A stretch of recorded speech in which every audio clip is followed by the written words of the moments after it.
Yeah. Eduardo. What's your name? Eduardo. Eldorado? Eduardo. Okay. I'm at this church here. I was speaking to your brother, friend. Yeah. I agree with a lot of what he's saying, so it's awesome. Like a lot of doctrine. So, Yeah, doctrine is so important, man. yeah.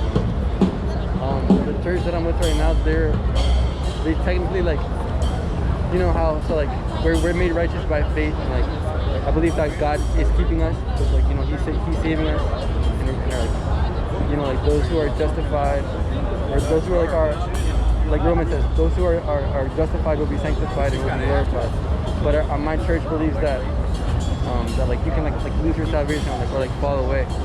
But I'm still sticking with the church, you know, like just to like share the faith, like, you know, that like faith is that assurance that like God will do what He'll do. Yeah. And, like, do you agree with that? Like, I definitely agree that you know, one's garments can get dirty, as we read in the book of Revelation. But at the same time, I believe in God's power to keep us. But the question is, do we want to be kept? And God will never force us to keep us. We got to be willing to. You know, in a marriage, it takes two. You know.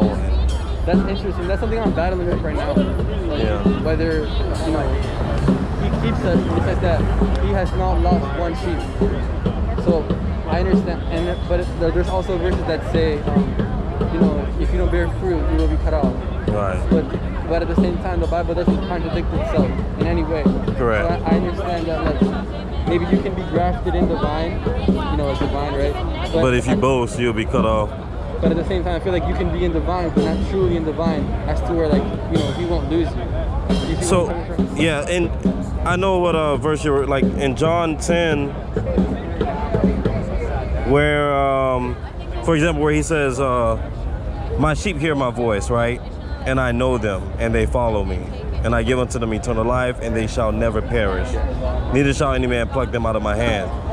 But He's speaking to those, notice, He's speaking to those who, first of all, hear His voice, which is something that must continually be done. Because hearing doesn't just happen once. As we're on this journey, we're continually hearing from Him. Sanctified as well. Yes. So we're continually hearing Him. We're continually knowing Him, because we don't have all knowledge. And we're continually following Him. You'll always be knowing. Yeah. So if the sheep are doing these three things continuously to the very end, Yeah. Enduring until the very end. to the very end, they have eternal life. Now, if I decide the next day to stop hearing, to stop following, to stop knowing Him, then if I was to die in that state, I don't have eternal life. Here's a question for you then. Yeah. If you're saying, I'm gonna ask you a question. What makes you believe that tomorrow you won't wake up and say, I'm done. I'm done with this church.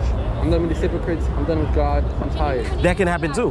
But what makes you think that you won't do that? If you say that it's yourself keeping you from doing that, then you're instant. Because I know that God has given me a free choice. Because I know that God has given me a will to make a decision. Yeah. So I'm going based off just what He has given me.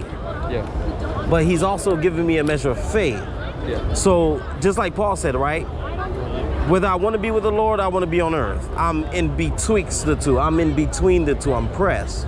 But I'd rather stay with the people here on earth to bear more fruit. So as Christians, we're always hard pressed between the power of God, but also what God has given us, which is a free choice. That you do still have the ability to go off and go and sin. That's what I'm battling. My mind is not fully set yet, where I'm like, okay, I can't walk away from God, because the thing is, I believe that He's keeping me. Like, By example, grace, yes. Exactly. Because, for example, like, say that I am an addict to drugs, and I like drugs. Like, I'm not saying that I like them. I'm saying an example. I like drugs. I can't stay away from drugs, but God saves me.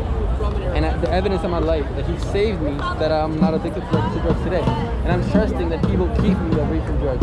Not because I'm trying, but because He's keeping me. So in that same analogy. No, I agree. Like, when it comes to, like, because they call it sins of commission, sins of omission. So the do not do's, right? Don't have sex before marriage. I'm not gonna lie. when it comes to those things, you definitely need God to change a desire in you. Yeah, like he has to change your He heart. has to change your heart so that you Your heart don't is want to still- do those things Yeah. to where now you want to do the things that he